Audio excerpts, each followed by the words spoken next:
Hello, hello, hello. Reporting tonight from the School of the Hard Knocks, African teachers here. Man, we're going to have a conversation, election night. And it's getting very interesting. Very, very interesting that I would put it this way. This election going on in America tonight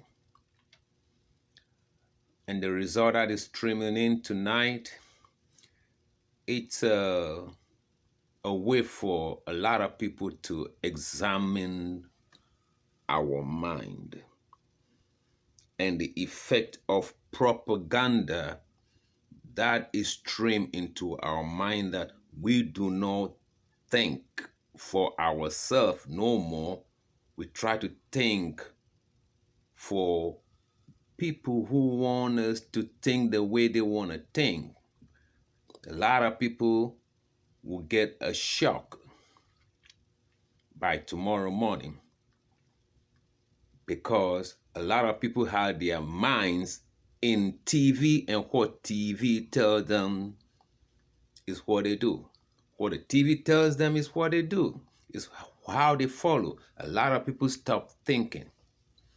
So this election and its aftershock, it's gonna remind us to be very careful and do our own due diligence. And that's the reason why God gave us this. The dawn.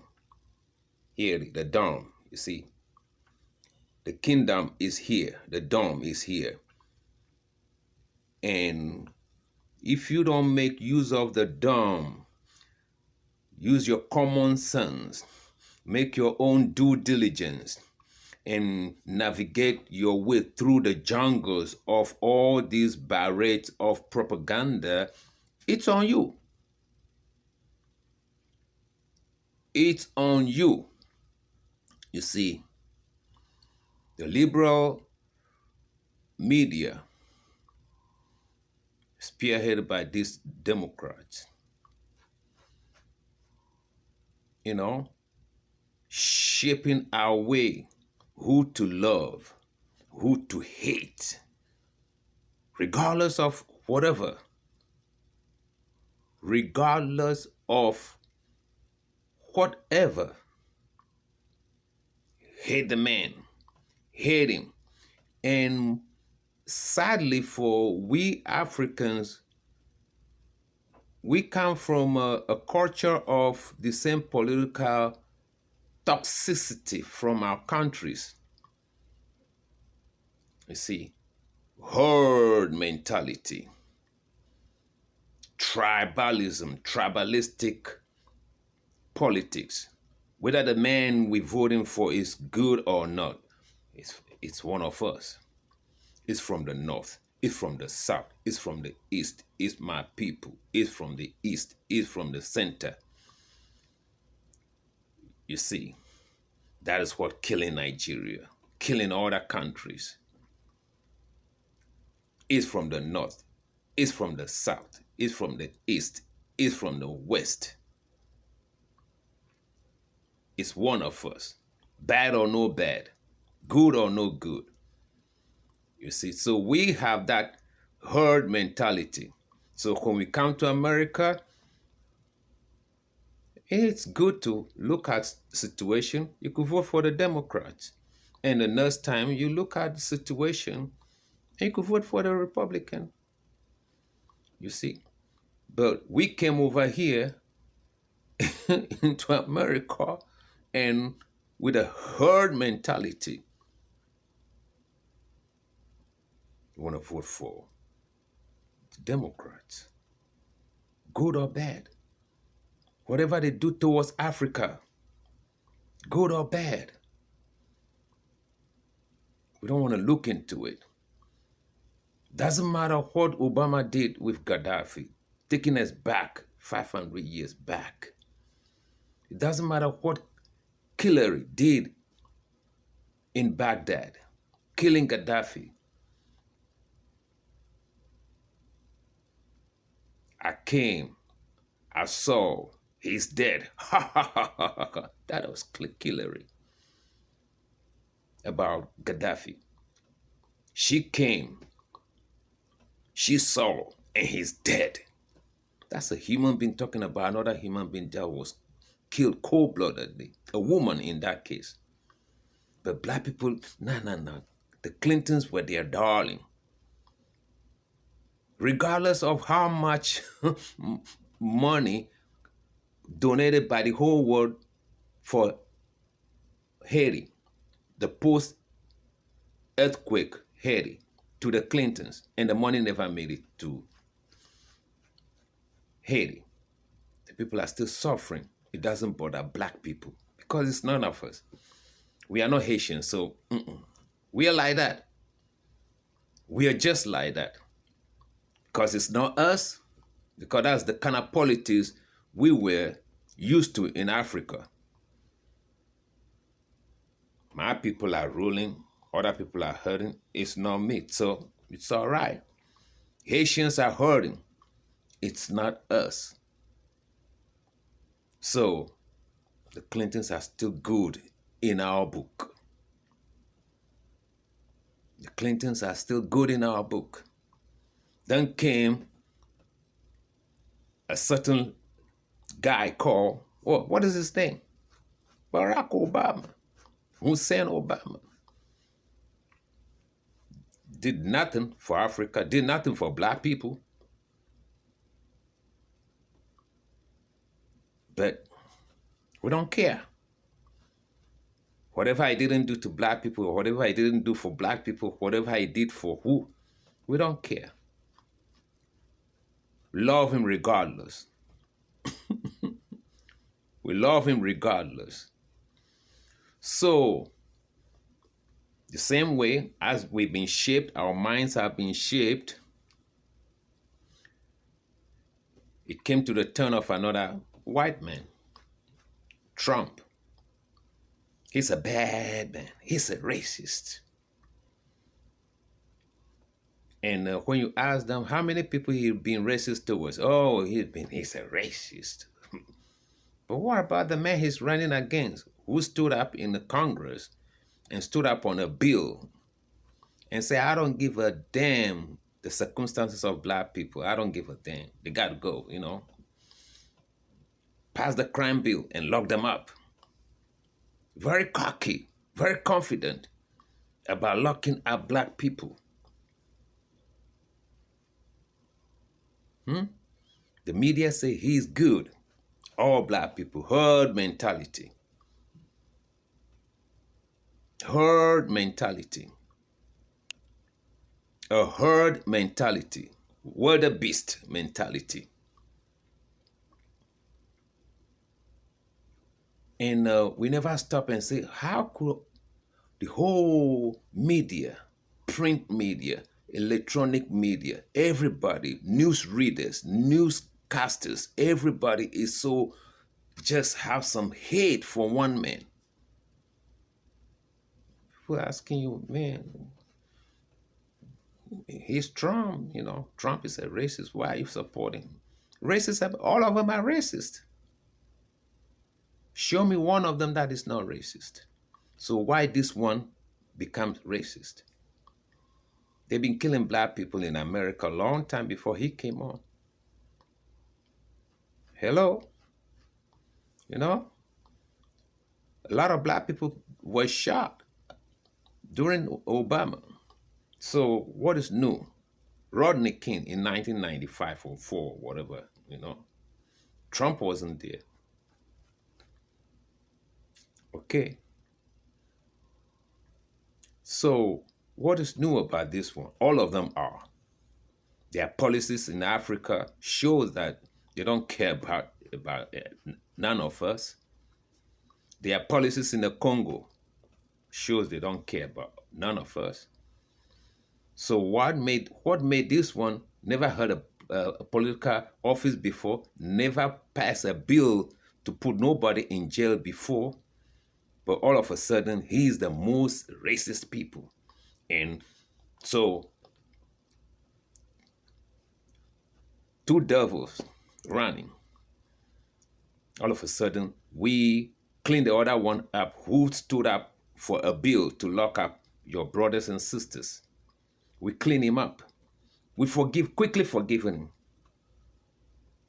We quickly forgiven him.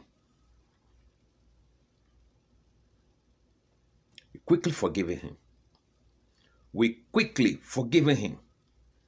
What kind of human beings are we? How can we think like that? How can we reason like that? Two potential racists. One never put your children to jail before, but another one made a bill that have put so many people in jail for how many years now? Since 1995, 94, 95. You see, a whole lot of years. But a guy who rather came and bringing them out from jail, he's the racist one, because the media say he's racist and hated you and allow you to hate him. Put a spin in your head.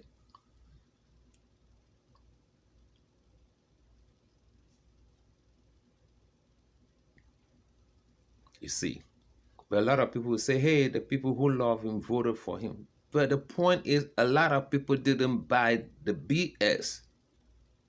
A lot of people didn't buy it, because when something of this magnitude of hate is directed to one person, you see that a lot of people reason. So no, it can't be. What has it done? The economy is good. Tonight, a black man, black people don't have money when it comes to economy. The economy is not on the side of most black people. Job was mortgage, bank loans, which you can have. But a young man about 30 years old said the economy is doing very well, but what we are seeing is more than the economy. The economy is not important now. How could you say something like that? That a country that you are living in, its economy is good, but that is not what we're talking about. It's what is going on is more than the economy. What is really going on, Mr. Blackman? What is going on? If the economy is good, you may probably get a good job. Inflation may be down, therefore it may be good on your pocket. Maybe your taxes may even, if the economy is good, your taxes may even be lowered. Giving you more money in your pocket so that you could pay that child support, so that you could send that child to school, so that you could buy certain things that you want to buy. But if the economy is bad, you may not find a job. As a black man, you'll be last hired and first to be fired. But a black man on TV tonight saying the economy is going very well, but that is not that is not important. The economy of your country is not important. Who made you to think like that? Hate is more important than the economy. Who is making the economy to be buy-on, to be good? Because somebody told you to hate him, whatever he's doing for the economy, you decide not to look at the economy. It's not important. A black man in America say economy of the U.S. is not important to you.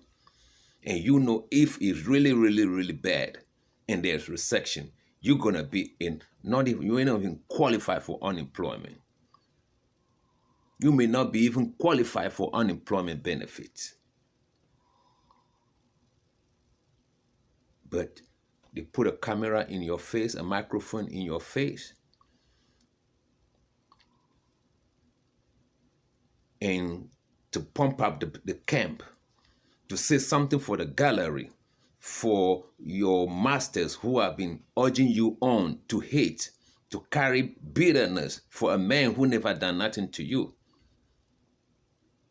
The economy of the country is not important. What is important is bigger than the economy. What is it that is important? Hmm? What is it? He's a racist. What is it? He's a racist. He just racist. Who told you he's a racist? He never been in office before. He never jailed any of your family member before. Any of your member of your race before. He's never been a congressman before. He never passed no law.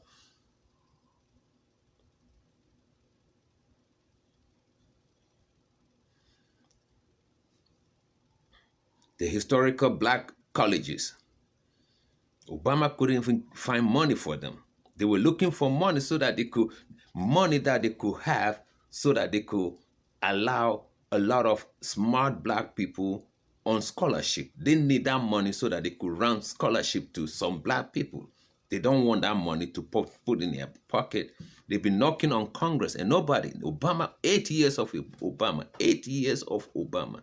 He couldn't find money for the HBSU. He couldn't find money for a group of black historical colleges.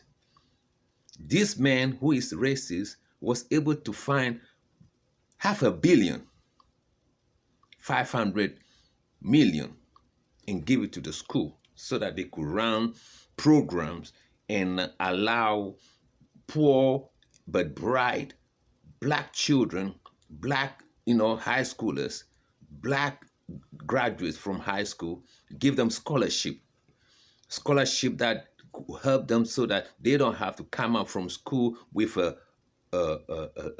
student loan on their back.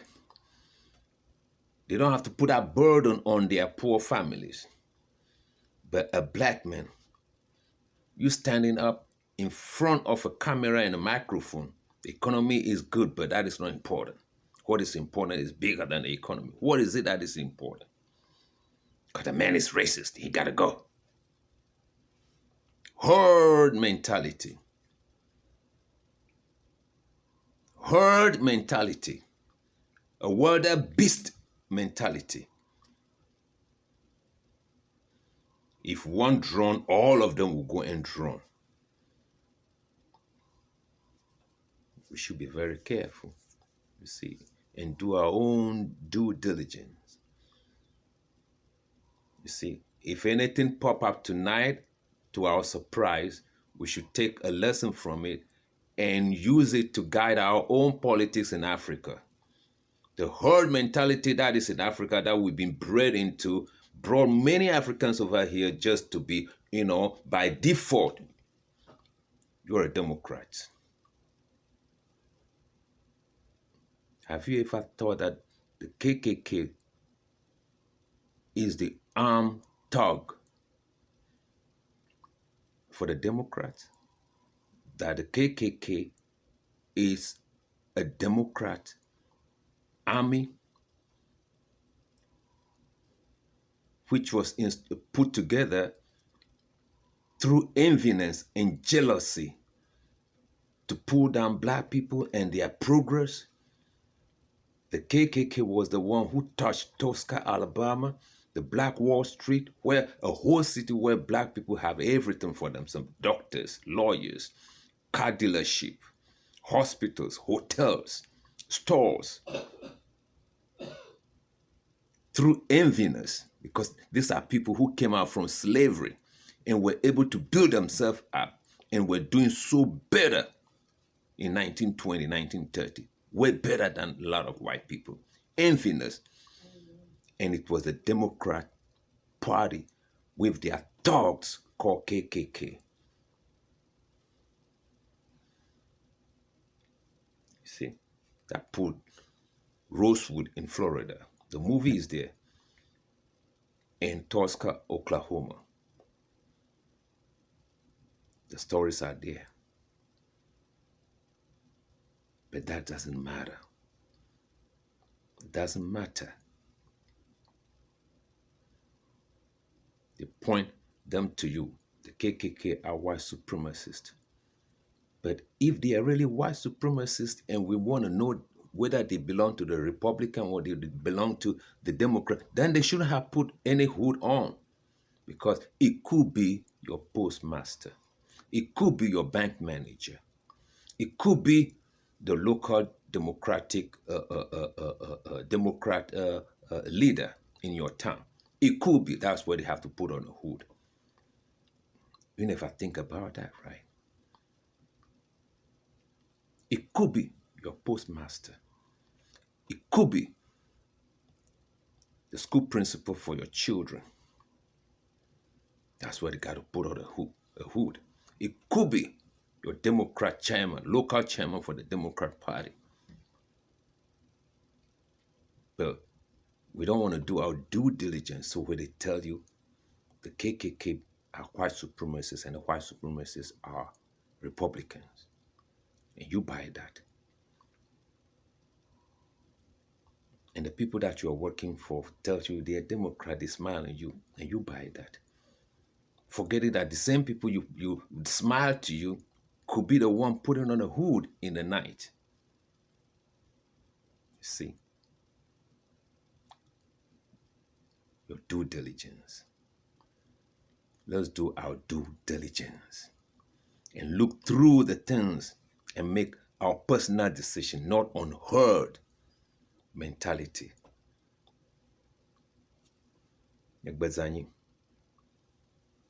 Be good.